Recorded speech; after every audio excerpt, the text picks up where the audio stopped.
오늘 본문의 말씀 중심으로 빌립보서의 중심 주제, 그리스도의 심장으로 고동치는 기쁨의 서신이라는 주제로 우리가 함께 말씀의 은혜를 나누고자 합니다. 빌립보서 하면 우리가 제일 먼저 생각하는 것이 항상 기뻐하라 라고 하는 이 기쁨이죠. 그런데 이 빌립보서의 그 기쁨, 바울이 그렇게 우리에게 기뻐하라 라고 전할 수 있었던 원동력이 무엇인가? 또 오늘날 우리의 이 시대를 당한 이 고난의 시대와 이 어려운 신앙의 어려운 시대를 당한 우리가 어떻게 기뻐할 수 있는 것인가? 주 안에서 어떻게 기뻐하는가? 라고 하는 것을 오늘 말씀을 통해서 우리가 함께 살펴보기를 원합니다. 빌립보서, 이 빌립보 교회가 세워지게 된 동기가 사도행전에 나오는 바울의 2차 선교 여행 당시에 나오죠. 사도행전 16장 6절에 성령이 아시아에서 말씀을 전하지 못하게 하시거늘, 바울이 1차 선교 여행을 마치고 다시 이제 2차 선교 여행을 떠나게 돼서 이 아시아에서 복음을 전하기를 원하는데 성령님께서 이 아시아에서 복음 전하는 것을 막았다는 거예요. 그래, 어떻게 이 복음 전할 기회를 얻을까 하고 기도하고 있는데 밤에 환상 중에 마게도냐인의 환상을 보게 되는 거죠. 그래서 건너와서 우리를 도우라라고 하는 이 음성을 듣고 이 성령님께서 우리를 하여금 아시아에서 어디로 가요? 마게도냐 지역으로 보내시는구나 라고 생각을 하고 가게 된 거예요. 그래서 배를 타고 빌립보로 들어가게 되는데 이 빌립보는 어떤 거예요? 마게도냐 지방의 첫 성이요 로마의 식민지다라고 하는 것. 이 빌립보의 다른 이름이 뭐냐면 마게도냐의 첫 성이다. 즉 아시아에서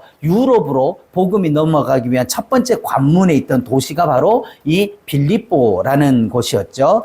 그래서 이 빌립보에서부터 마게도냐로 보내받은 바울의 첫 열매가 뭔가? 우리가 어떻게 보면 성령님께서 바울은 아시아에서 복음 전하기를 원하는데 성령님께서 그걸 막으시고 이 마게도냐인의 환상을 통해 가지고 바울아 네가 이제 사울아 네가 이제는 어디로 가라? 저 이방 땅으로 가라, 빌립보로 가라, 유럽으로 가라 라고 하는 것을 말씀하셨을 때, 그러면 이 얼마나 하나님이 풍성하고 놀라운 역사를 준비하시고 계실 것인가 라고 생각을 하게 되죠. 사도행전 16장에 보면은 강가에 나가 모인 여자들에게 복음을 전하려고 이렇게 누가 복음 들을 사람 있나 찾다 보니까 강가에서 모여있는 여자들에게 복음을 전한 거죠. 그래서 그때 당시에 그 복음을 듣고 누가 따라오게 됩니까? 옷감 장사였던 자주장사라 그러죠. 이 루디아가 바울이 증언하는 말을 듣고 있어요.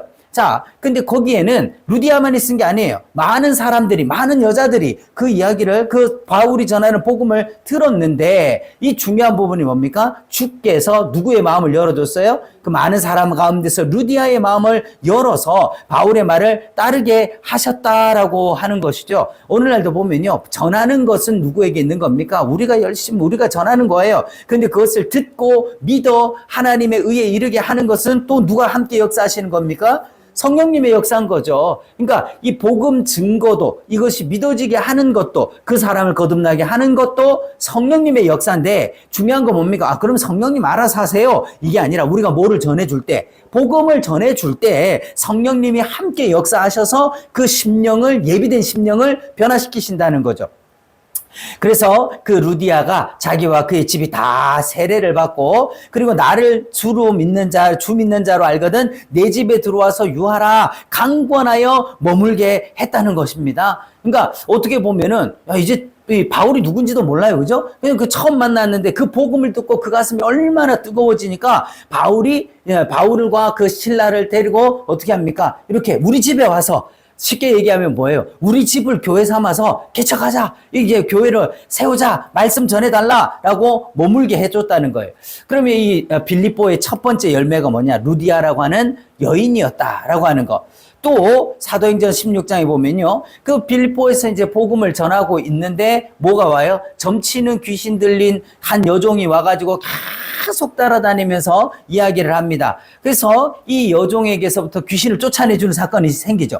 그랬더니 그 여종으로 말미암아 이득을 보고 있던 주인들이 바울과 신라를 고발을 했어요. 그로 인해서 많이 맞게 되고 옥에 갇히게 되는 사건이 되죠. 그런데 한밤중에 바울과 신라가 기도하고 찬송을 하며 어떤 일이 벌어지게 됩니까? 큰 지진이 일어나면서 옥도가 흔들리고 옥문이 열리고 바울과 신라에게 손발에 있던 착고가 다 풀어지는 이런 일이 일어나게 되는 거죠.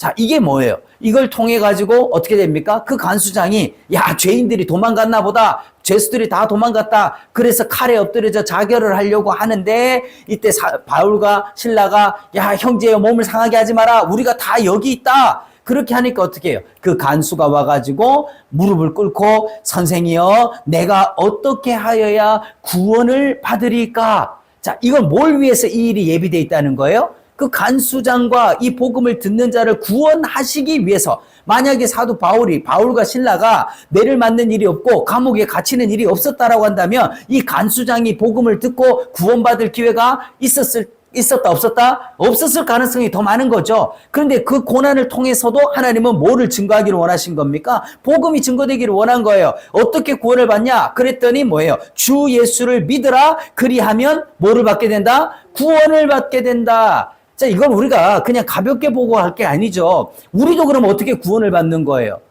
오늘 우리는 간수장만 주 예수를 믿어서 구원받는 겁니까? 오늘날 우리도 누구를 만나야 구원을 받는 거예요? 예수님을 만나야 구원을 받는 것이죠. 예수 그리스도, 그분을 통해서 구원을 받는 거예요. 자, 그 밤에 맞은 자리를 씻어주고 자기와 그 온 가족이 다 세례를 받고 음식을 차려주고 그와 그 온 집안이 그 하나님을 믿음으로 크게 기뻐했다.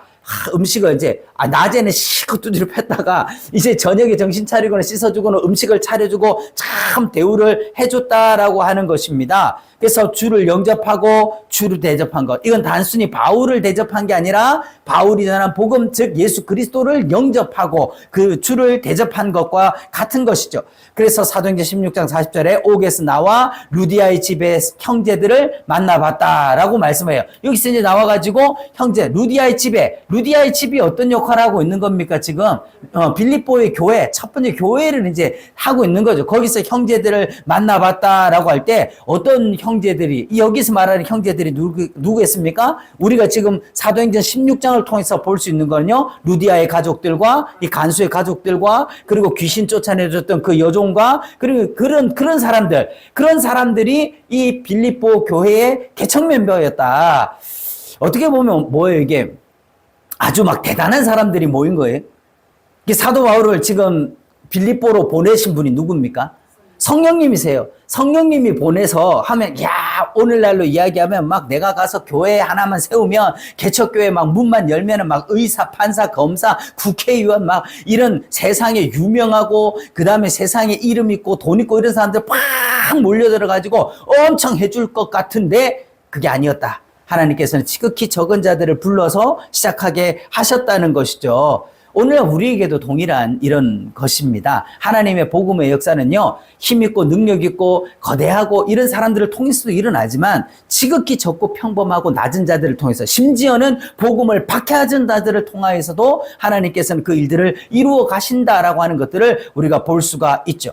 그래서 이처럼 섬기는 은사로 시작한 빌립보 교회예요. 그럼 빌립보서를 기록하게 된 동기가 뭐냐 하는 거예요. 빌립보서 4장 10절에 내가 주 안에서 뭐한다? 크게 기뻐한다. 크게 기뻐하는 거예요. 그 뭐에 기뻐하냐? 너희가 나를 생각하던 것이 이제 다시 싹이 나미니 생각은 하였으나 기회가 없었다라는 거예요. 빌립보 성도들하고 바울은 어떻게 이 말씀을 보면 한동안은 좀 연락이 끊어져 있던 상태에 있었던 것 같아요. 그래서 소식을 몰랐던 거죠. 근데 누가 이걸 한 거예요? 에바브로디도라는 사람 편에 이제 바울의 소식을 듣게 되니까 이 에바브로디도 편에다가 바울이 지금 로마 옥중에서 감옥에 있다는 걸 알게 돼서 이 에바브로디도를 통해 가지고 음식과 의복과 선교비를 좀 후원을 해서 이 바울을 돕도록 한 거예요. 그래서 이 바울이 이제 이 에바브로디도 편에서 빌립보 성도들이 보내준 이것들을 받고 나서 어떻게 합니까?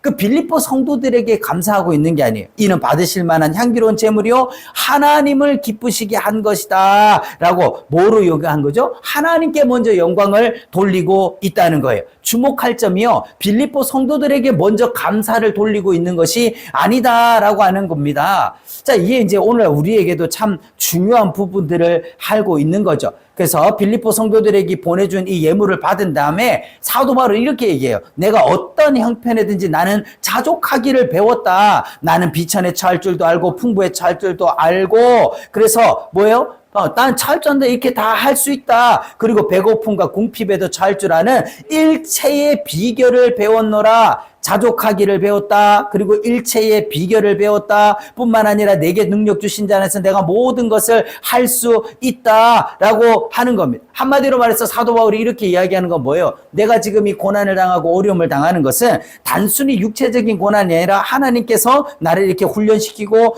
연단시키고 있다라고 하는 것이죠. 그러면 만약에 사도 바울이 이런 얘기를 들었을 때 왜 사도 바울은 이렇게 얘기를 하고 있느냐는 거예요. 왜 빌립보 성도들에게 고맙다라고 먼저 말하지 않고 이렇게 하나님께 영광을 돌리고 있냐? But why? 빌립보서 1장은 빌립보서는 이렇게 시작하고 있어요.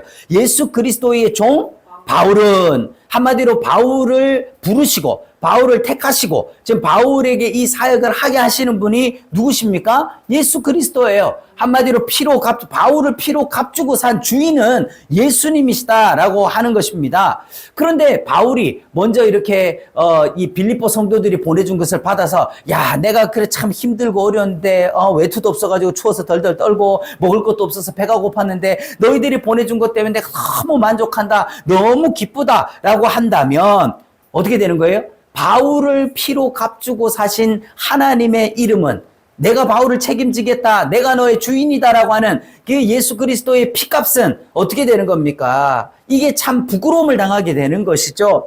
그러나 이 빌립보 성도들을 막 하면 빌립보 성도들에게는 기분이 좋았겠지만 우리의 주인 되시는, 나를 피로 값주고 사신 예수 그리스도의 이름에는 참 부끄럽게 되는 이런 일들이 되는 것입니다. 그래서 사도 바울은 우리의 정체성이 뭐냐는 거예요. 복음을 전하는 사람의 정체성. 그것은 동력자도 필요하고 모든 것들이 필요하지만 우리를 구원하시고 나를 피로 값주고 사신 분이 누구시다? 우리의 주인이 누구시다? 예수 그리스도이시다라고 하는 것을 먼저 분명하게 하는 거예요.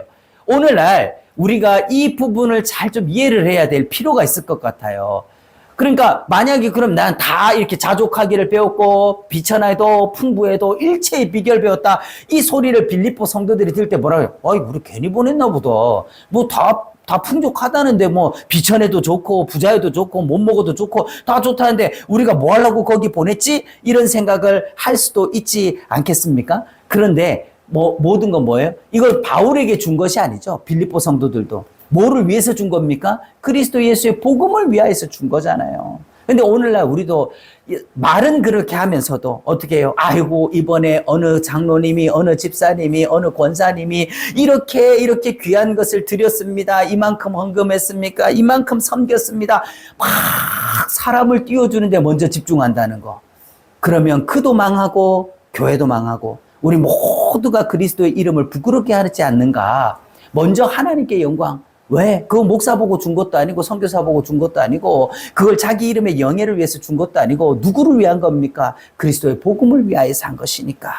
오직 사도 바울의 간절한 기대와 소망이 무엇이냐라고 하는 거죠. 빌립보서 1장 20절과 21절에 나의 간절한 기대와 소망. 야, 바울에게 간절한 기대와 소망이 있었다는 거예요. 그게 뭡니까? 아무 일에든지 부끄러워하지 아니하고 지금도 전과 같이 온전히 담대하여, 한마디로 말해서 참 내가 잘 나갈 때는 하나님 잘 믿는 것 같고 내가 평안할 때 잘 믿는 것 같다가 이게 고난이 오고 어려움이 왔을 때 변절되고, 또 오늘날도 처음에는 믿음이 참 좋았던 것 같은데 시간이 가면 이렇게 믿음이 변질되어지는 것 같은 사람들이 많이 있잖아요. 세속화되는 것이. 그러나 사도 바울은 지금도 전과 같이 온전히 담대해서 어떻게 하겠다는 겁니까? 살든지 죽든지 내 몸에서 그리스도가 존귀하게 되기를 원하는 거, 이것이 나의 가장 간절한 기대와 소망이다. 내가 변하지 않기를 원한다. 내가 사람을 기쁘게 하기를 원한다.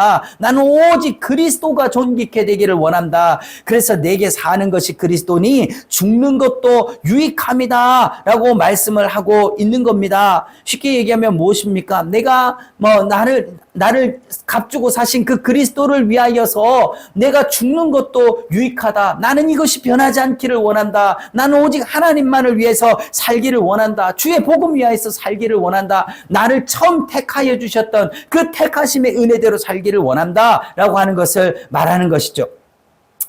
그런데 오늘날 우리는 어떻습니까? 하나님의 이름이 너희 때문에 이방인 중에 모독을 받는도다.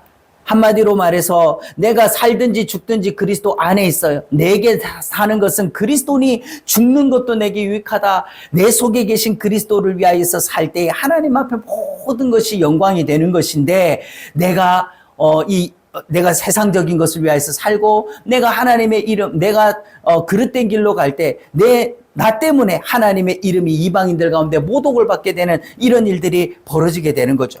빌립보 교회는요, 바울과 함께 어디에 참여한 교회예요? 복음에 참여한 교회라는 것입니다.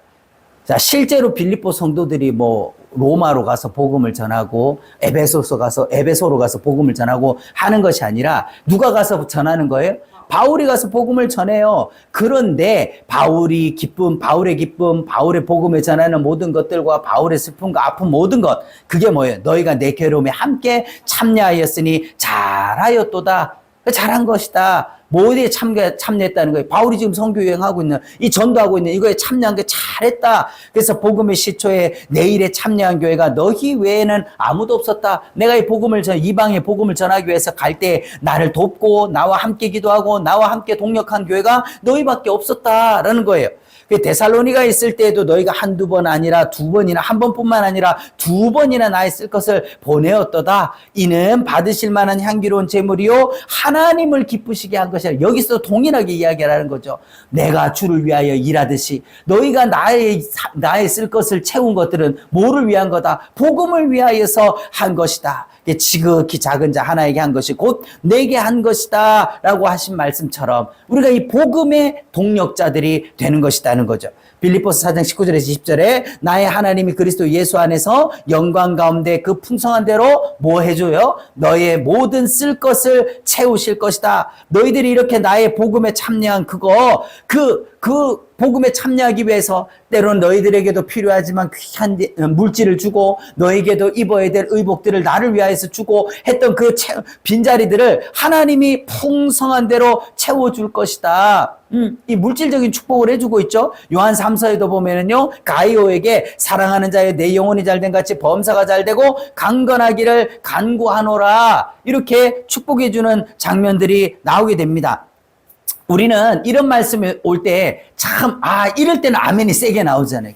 그래서 쓸 것을 채워주리 아멘. 내 영혼이 잘된 같이 벌써 잘되고 강건하게 심이래. 믿으시면 아멘 하십시다. 할렐루야. 이런 아멘이 세게 나와요. 그런데 좋죠. 우리가 세상에서 꼭 가난하게 살아야 된다, 없어야 된다는 게 아니에요. 그럼 하나님께 왜 요한 사도는 이 가이오에게 이런 축복을 하고 왜 사도 바울은 빌립보 성도들에게 이런 축복을 하는가? 그래서 성경 전체를 보면요, 이런 물질적인 축복에 대한 이야기, 육신의 어떤 필요를 채워주는 축복의 이야기가 많다 적다 별로 안 나와요. 근데 굳이 여기에서 이렇게 하는 이유가 무엇입니까? 가이오가 어떤 사람이었어요? 순회 전도자들을 영접해가지고 자기의 모든 것을 다 쏟아부어 그 복음을 증거하는 일에 자기의 모든 것들을 다 쏟아부었던 사람이에요.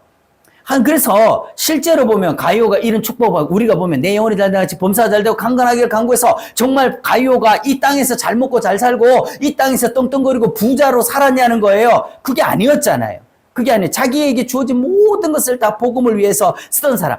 한마디로 말해서 그리스도의 일을 위해서 필요한 것들을 채워주시는 것이죠. 오늘날 우리에게 예비한 것은 뭡니까? 그리스도 안에서 하늘에 속한 모든 신령한 복을 우리에게 주는 것이다. 우리는 땅의 것들을 씀으로써 하늘의 신령한 복을 취할 줄 아는 사람들인 것이죠. 그 하늘에 속한 모든 신령한 복을 우리한테 주시기를 원하시는데 성도들은 뭐에 관심이 많아요? 땅에 관심이 많아. 땅에.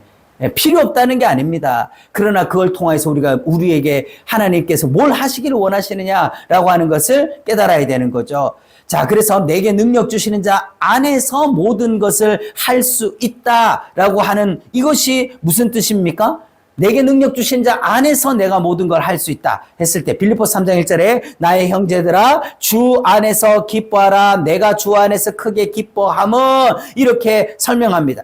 그러니까 내게 능력 주시는 자 안에서 나는 라고 하는 이 말을 빌립보서의 표현을 들어서 한다면 주 안에서 나는 모든 걸 할 수 있다라고 하는 거예요. 한마디로 말해서 어린 아기가 엄마의 태 속에, 자궁 속에 있을 때 그 안전함과 기쁨을 누리는 것과 같은 것이죠. 주 안에서 말하는 거예요. 빌립보서 3장 8절에서 9절에도 모든 것을 해로 여김은 내 주 그리스도 예수를 아는 지식이 가장 고상하기 때문이다. 그래서 어떻게 해요? 그리스도를 얻고 그 안에서 발견되려 함이다. 사도 바울은요, 물질이 아닌 빌립보 성도들의 마음과 주님 한 분만으로 나는 만족한다라고 하는 그 마음이, 이게 자족하는 마음인 것이죠. 물질을 받아서 기뻤기 때문에 기쁜 것이 아니라 이 물질을 보내준 빌립보 성도들의 마음, 사도 바울의 복음을 증거하는 그 사역에 함께 동참하고 하나님의 일에 함께 동참하려고 하는 그 마음을 기뻐하는 거예요. 그리고 또 하나님께서 빌립보 성도들에게 그러한 마음을 주셨다라고 하는 거, 이것이 참 기쁨이라는 것이죠. 그래서 우리도 이제 뭐 보면 뭐죠? 찬송도 부르면 뭡니까? 이 찬송가에 주님 한 분만으로 나는 만족해. 찬양은 막 찌리링 하고 막 잘해요. 그런데 그건 당연한 거고, 그리고 플러스 우리는 모두 있어야 되는 거예요. 세상적인 것도 다 있고 주님 한 분으로 만족하는, 이런 것들이 우리가 참 다른 거죠. 자, 그러면 빌립보서의 중심 주제, 그래서 바울과 우리는 어떻게 다른가 하는 거예요. 빌립보서 2장 5절에서 8절에 너희 안에 이 마음을 품으라, 그리스도 예수의 마음이다. 그러면 사도 바울이 빌립보 성도들에만 이런 권면을 하는 겁니까? 누구도 이 마음 품어야 되는 거예요. 우리도 이 마음 품어야 되는 것이죠. 자, 그러면요, 첫 번째, 누구신가? 예수님이 누구신가? 그는 근본 하나님의 본체시나 하나님과 동등됨을 취할 것으로 여기지 않는다. 그리스도 예수의 마음이다. 그 말이 뭐예요? 원래 예수님은 하나님이시다. 하나님의 본체라는 자체가 뭡니까? 그분이 곧 하나님이시다라는 거죠. 그런데 이 낮고 천한 말구육간에 오셨어요. 그리고 사람들과 같이 되셨고, 그리고 뭘 해주셨습니까? 오히려 자기를 비워 종의 형체를 가져 사람과 같이 되셨고, 그럼 뭐 하려고 오셨냐는 거예요. 하나님이 그냥 심심해서 하늘에 계시다 보니까 심심해가지고 내가 내려가서 사람들하고 한번 같이 살아볼까, 이래서 내려온 게 아니라는 거죠. 뭘 위해서 오셨다는 거예요? 자기를 낮추시고 죽기까지 복종하셨으니 어디까지? 곧 십자가에서 죽으시기까지 하셨다라고 하는 거예요. 그럼 왜 예수님이 하나님이신 그분이 왜 낮은 이 땅에 와서 사람과 같이 되어서 십자가에 죽으셔야만 했냐라고 하는 것입니다. 뭐 때문에요? 예수님이 왜 십자가에 죽으셔야 했던 것입니까? 바로 죄인된 우리를 구원하시고자 하시는 그 대속의 은혜를 위하여서 자기 자신을 내어주신 것, 이렇게 하신 주님의 마음을 우리가 가져야 된다. 누가 주의 마음을 알아서 주를 가르치겠느냐? 그러나 우리는 뭘 가졌어요? 우리가 바로 이 그리스도의 마음을 가진 자다라고 하는 것입니다. 이 큰 사랑, 한번 우리가 나 자신에게 적용해서 한번 생각을 해보세요. 하나님의 아들이 이 땅에 오셔서 십자가에서 날 위해, 나의 죄값을 위한 대속을 치르지 않았다라고 한다면 우리는 어떤 존재인 것입니까? 살 길이 없는 존재예요. 뭐 그렇다는 것 자체도 몰랐겠죠. 그냥 그렇게 살다가 다 죽어서 지옥 갈 인생들이었는데, 이 하나님의 은혜로 말미암아 우리가 구원을 얻을 길이 생겼다. 얼마나 엄청난 것입니까? 그리고 사도 바울은요, 또 이렇게 말해요. 형제들아, 너희는 함께 뭐를 받아라? 나를 본받는 자가 되라 라고 말씀을 해요. 그런데 고린도전서 11장에도 똑같이 이야기를 하는 거죠. 예수 그리스도의 심장으로 너희를 얼마나 사모하는지 하나님이 내 증인이시다, 이렇게 말씀을 합니다. 심장이라고 하는 스플랑크논이라고 하는 이 원어는 뭐냐면요, 생명의 근원이라는 거예요. 가장 핵심, 이걸로 정말 박해자였던 박해자였던 사울이 이제는 뭐예요? 그 박해자의 심장, 사울의 심장은 떼내버리고 오직 복음을 위하여 죽기까지 내가 그리스도를 증거하리라는 그리스도의 심장을 내게 이식수술 받은 사람이다. 내가 그리스도의 심장을 이식수술 받은 사람이다. 이 얼마나 엄청난 것입니까? 그럼 어떤 사람이 이렇게 그리스도의 심장을 이식받은 겁니까? 요한복음 6장 56절에 내 살을 먹고 내 피를 마셔라. 그래서 그리스도의 살과 그리스도의 피를 마셔서 그리스도 안에 있는 자가 이와 같은 것이죠. 그래서 로마서 5장 5절에 성령으로 말미암아 하나님의 사랑이 우리 마음에 부은 바 되었다. 하나님의 사랑이 우리 마음 가운데 부은 바 됐어요. 어떻게? 그의 살을 먹고 그의 피를 마셔서 우리가 그리스도와 하나 될 때, 그리스도로 말미암아 구속 곧 죄사함을 받게 될 때 그 하나님의 사랑이 마치 우리 속에 이 심장 속에 피가 요동치듯이 그 사랑이 우리 마음 가운데 부은 바가 되었다라고 하는 거예요. 그래서 본받으라, 사도 바울이 나를 본받으라 라고 할 때 우리가 그것이 뭐냐? 주님의 마음을 알아서 주님의 심장으로 증언한 사람 사도 바울. 이거는 바울만 그래야 되는 게 아니라 뭐 해야 되는 거죠? 누구도. 예, 그리스도로 말미암아 이 구속 곧 죄사함을 받고 의롭다함을 입은 우리 모두, 거듭난 우리 모두가 바로 이런 심장을 가지고 그리스도의 증인이 돼야 된다라고 하는 거예요. 그렇다면 우리가 본받아야 될 바울의 영성이 무엇인가? 빌립보서 3장 8절에 모든 것을 해로 여김은 그리스도 예수를 아는 지식이 가장 고상하기 때문이다. 그 세상에, 바울은요, 세상의 모든 학문을 뭐라 그래요? 초등학문이라 그런 거예요. 그럼 바울이 못 배워서 그런 거냐? 아니, 지가 모르니까 그런 소리 하는 거지. 지가 안 배워서 그런 거지. 바울이 어떤 사람입니까? 이런 이야기를 할 때 바울에게는 그 어떤 사람도 힐날하거나 반박할 만한 것이 없었어요. 왜? 바울은 당대의 최고의 지성이었기 때문에, 최고로 엄청난 지식을 가진 사람이었기 때문에. 자, 그런데 오늘날은 어떨까요? 우리 한번 여기서 좀 생각을 해보고 합시다. 오늘날은 그리스도 예수를 아는 지식이 가장 고상하다고 말은 하는데 설교의 강단에도 성도들의 마음속에도 다 뭐예요? 복음은 제쳐놓고 그리스도의 이 말씀, 예수를 아는 지식을 제쳐놓고 인문학이다, 철학이다, 종교학이다, 심리학이다, 전부 잡다한 것들만 갖다 놓고 있지는 않은가. 세상의 초등학문에는요, 보면은 공자가 있죠. 우리나라 공자. 예, 공자가 뭐라 했어요? 조문도 석가사의라고 해서,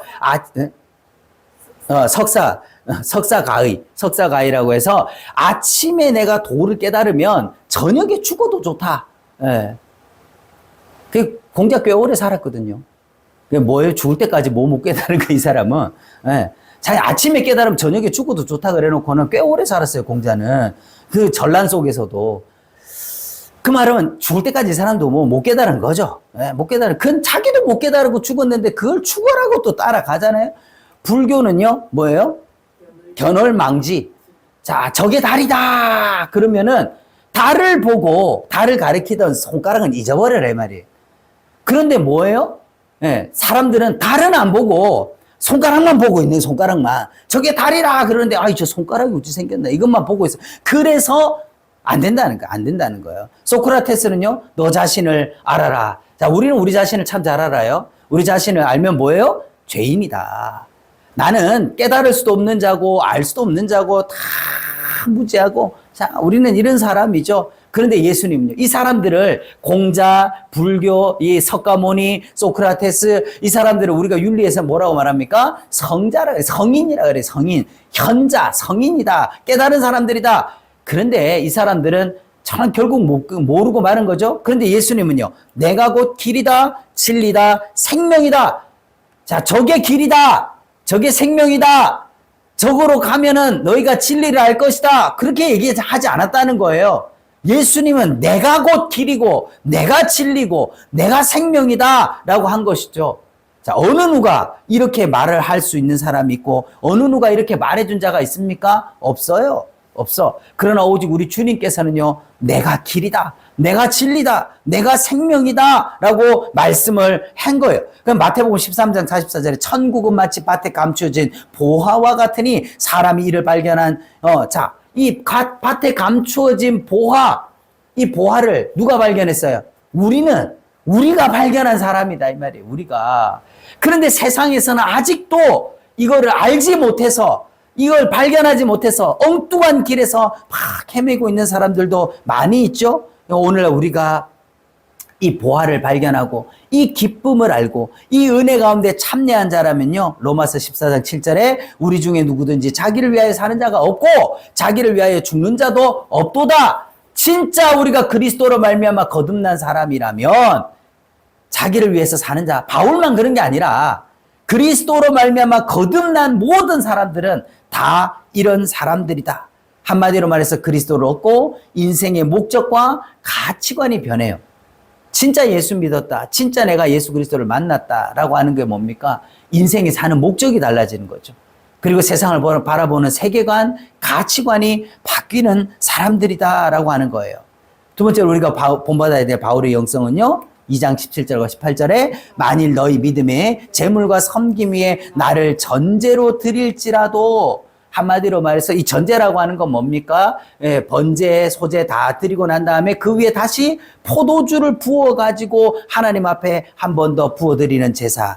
그거죠. 근데 이 비유를 하는 게 뭡니까? 내가 너희 복음을 위하여 번제물 같이 순교물 같이 내가 순교의 피를 그 위에 포도주 같이, 전제와도 같이 포도주 같이 내 순교의 피를 그 위에다가 쏟을지라도 나는 기뻐하고 너희 무리와 함께 기뻐하리니. 자, 끝으로 나의 형제들아 주 안에서 뭐해라? 기뻐해라. 주 안에서 항상 기뻐하라. 다시 말하노니 기뻐하라. 자, 사도 바울이 지금 빌립보서를 쓰는 환경이 어떤 환경입니까? 지금 평안 가운데 잘 먹고 잘 살고 이제는 은퇴해서 노년을 보내면서 평안히 죽을 날을 기다리면서 지금 이 편지를 쓰는 게 아니지 않습니까? 불과 4장밖에 안 되는 이 빌립보서 안에서, 근데 그것도 로마의 옥중에서, 감옥에서 이제는 순교를 앞두고 있는 그 상황에서 기뻐하라라고 하는 이 기쁨이 몇 번이나 나오는가? 자, 이게 어떻게 이게 가능한가? 우리하고 어떻게 해서 이게 다른가? 어떤 상황에서도 기뻐하고 있는 이 사도 바울, 이것을 우리가 본받기를 원한다라고 사도 바울은 지금 말하고 있는 거예요. 어떻게 이게 가능합니까? 빌립보서 3장 12절에서 14절에 내가 이미 얻었다 함도 아니요 온전히 이루었다 함도 아니라 오직 내가 그리스도 예수께 잡힌 바 된 그것을 어떻게 해요? 잡으려고 달려가고 있다.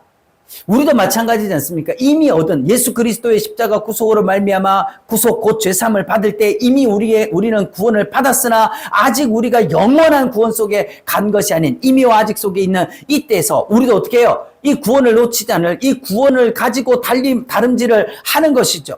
뒤에 있는 것은 잊어버리고 앞에 있는 것을 잡으려고 표대를 향하여 달려가노라. 우리에게는 이 목표의식이 중요한 거예요. 표대를 향해서 우리가 무엇을 바라보고 달리는가. 그 앞에 있는 표대를 향하여 계속 다름질하고 있는 사도 바울, 그걸 우리가 본받죠. 이런 말이 있어요. 그죠? 개는 짖어도 뭐는 달린다? 기차는 달린다. 개는 짖어도 기차는 달린다. 한마디로 오늘 우리가 이 표대를 향해서 다름질하고 믿음의 선한 싸움을 싸우면서 신앙생활을 하려고 할 때 뭐가 있어요? 방해꾼들이 있는 거예요. 우리 발목을 물고 뜯으려고 하는, 우리를 막 물고 뜯고 우리를 음해하고 그래서 지치고 자빠지게 만들고 넘어지게 만들어서 결국에는 우리로 하여금 좌절시켜가지고 어디에 이르지 못하게 하려고, 하나님의 구원에 이르지 못하게 하려고 방해하는 그 많은 일들이 있는 거죠. 그러나 우리는 앞에 있는 표대를 향하여 달리고 또 달려가는 거예요. 그래서 빌립보서 3장에 보면요, 우리를 그렇게 물고 뜯고 늘어지는 사람, 그 빌립보 교회에서는요, 그 할례당들, 거짓 선지자들, 거짓 교사들, 그들을 개라고 부르는 거예요. 개들을 삼가고 행악자들을 삼가고 몸을 상하게 하는 일을 삼가라. 한마디로 말해서 이것은 좀 여러 가지 의미를 가지고 있지만 그 중에 대표적인 게 뭡니까? 육체의 할례를 주장하는 그런 것들 삼가해라. 그리고 하나님의 성령으로 봉사하고 그리스도 예수로 자랑하고 육체를 신뢰하지 아니하는 우리가 뭐다? 할례파다. 우리가 진짜 할례파다. 성령으로 봉사해라. 그리스도 예수를 자랑해라. 그리고 자기의 육체의 능력이라 그것을 자랑하지 말라. 이것이 진짜 할례받은 것이다. 그래서 빌립보서 3장 18절에 내가 여러 번 너희에게 말하였건 이제도 눈물을 흘리며 말하노니 여러 사람들이 그리스도의 십자가의 원수로 행한다. 근데 이게 불신자들입니까 지금? 우리 이거 좀 생각해 봐야 되잖아요. 이 빌립보서를 수신하고 있는 사람들이 바울이 지금 이걸 불신자들에게 하고 있는 얘기냐는 거예요. 그게 아니라 뭡니까? 빌립보 성도들에게 하고 있는 거예요. 오늘날 우리에게 하고 있는 거예요. 그럼 우리가 뭘 잘못했는데요? 우리가 뭐 어떻게 했는데? 우리가 어떻게 그리스도의 십자가의 원수로 행하고 있다는 것입니까? 말라기서에 그렇게 반문하고 있던 그들처럼 우리도 똑같이 의문을 생각하고 있는 거 아닙니까? 예. 뭐가 뭐냐? 이 복음을 받아들이지 않는 것. 예수 십자가 복음을 우리가 믿지 않는 것. 그래서 그리스도만 자랑한다라고 한 눈물의 사랑. 오늘날 우리에게도 이와 같은 은혜가 있어야 되지 않느냐. 결론적으로 사도 바울이 이런 전천후적인 영성의 원동력이 어디 있느냐. 나의 형제들아 주 안에서 뭐하라? 기뻐해라. 너희에게는 안전하다. 내가 여러 번 같은 말을 하는 것이 내게는 불편함이 없고 너희에게는 안전하다. 이 안전한 이유가 뭐예요? 누구 안에 있기 때문에? 주 안에 있어요. 그러면 오늘날 자, 이 빌립보 성도들도 그럼 지금 예수님이 살아계실 때입니까? 아니죠. 이미 예수님 안 계신 거예요. 그죠? 그래서 지금 바울을 통해서 복음을 듣고 하는 거예요. 그럼 오늘날 우리가 주 안에 있다는 것은 뭐 안에 있다는 거죠? 네? 복음 안에 있다는 거예요. 언약 안에. 그 하나님의 말씀 안에 있어야 된다는 겁니다. 말씀 안에. 그 안에 있을 때 우리가 안전하다. 그런데 오늘날 우리는 안전하지 못한 것처럼 보이지 않습니까? 교회가 상당히 위태롭지 않습니까? 성도들의 영혼이, 성도들의 영적 상태가 위태위태하고 있지 않느냐? 왜 안전하지 못하냐는 거죠? 뭐 때문에? 십자가 복음을 밀쳐놨으니까. 우리가 그 하나님의 말씀을 기뻐하는 것을 밀쳐놓고 있으니까 우리 영혼도 안전하지 못하다는 거예요. 요한복음 6장 56절에 내 살을 먹고 내 피를 마시는 자는 내 안에 거하고 나도 그 안에 거하겠다라고 말씀을 하십니다. 한마디로 말해서 우리가 주님 안에 이 십자가 복음에 확고하게 있지 못하면 불안할 수밖에 없다는 거예요. 그래서 내가 주 안에서 크게 기뻐하면, 자, 사도 바울은요 계속 누구 안에서 기뻐한다고 얘기하는 거예요? 주 안에서 기뻐한다는 거예요. 자, 이게 우주 로켓인데요. 불이 확 붙어가지고 우주로 나가요. 그리고 다시 이게 돌아와요. 그런데 어떻게 우주 비행사들은 안전할 수 있습니까? 이 캡슐 안에 보호받고 있으니까 안전한 거죠. 마찬가지로 우리도 누구 안에 있어야 되는 거예요? 그리스도 예수의 복음 안에 있을 때 우리 영혼이 안전한 거죠. 요한복음 11장에 보면 나사로가 죽었어요. 나흘이나 지나서 썩어서 냄새가 나는 나사로 죽었다라는 얘기를 듣게 되니까 예수님께서 뭐라 그래요? 이 병은 죽을 병이 아니라 하나님을 위함이요 라고 말씀을 해요. 그리고 며칠을 더 유하고 있다가 나사로에게 가게 되시죠. 자, 오늘날 우리도 어떻게 해요? 오늘 우리는요, 아이고, 내가 가난해서 하나님 영광 가릴까봐. 내가 병들어서 하나님 영광 가린다. 내가 이렇다 저렇다. 여러분, 그게 아니라는 거예요. 주 안에 있는 우리는 모든 것을 통해서 하나님의 영광을 나타낼 수 있다는 거예요. 심지어는요, 사람들이 두려워하는 암에 걸렸을 때라도 하나님의 그 영광, 하나님께 그 영광을 돌리지 못할 것은 아무것도 없다. 아무것도 없다. 다만 우리가 그 안에서 주를 기뻐하는가, 기뻐하지 못하는가라고 하는 그 차이가 있을 뿐이라는 거죠. 사도 바울의 전천후 이 기쁨의 원동력이 어디 있는가? 비결은요, 주 안에, 그리스도 안에 있다는 거. 오늘날 우리와 교회와 모든 성도들의 삶 가운데 가장 필요하고 절실한 게 뭔가? 우리가 어디 안에 있느냐? 우리가 누구 안에 있느냐? 우리가 무엇을 우리의 믿음의 근거로 삼고 있느냐라고 하는 것을 좀 깊이 있게 생각해 봐야 될 것 같아요. 그죠? 어떤 사람은 자기의 공로, 신앙의 연륜, 어떤 사람은 자기가 가지고 있는 재산, 자기가 가지고 있는 교회의 어떤 직분, 아니면 교회의 사이즈, 교회의 교단, 뭐 이런 거에다가 안전의 근거를 두고 있는가? 아니요. 우린 누구 안에서? 그리스도 예수 안에서. 오직 복음 안에서. 사도 바울이 기뻐하라. 주 안에서 기뻐하라. 실제로 오늘날 우리의 시대, 지금 상황을 보면 기뻐할 일이 별로 없는 것 같아요. 신앙생활에 기쁨이 별로 없어.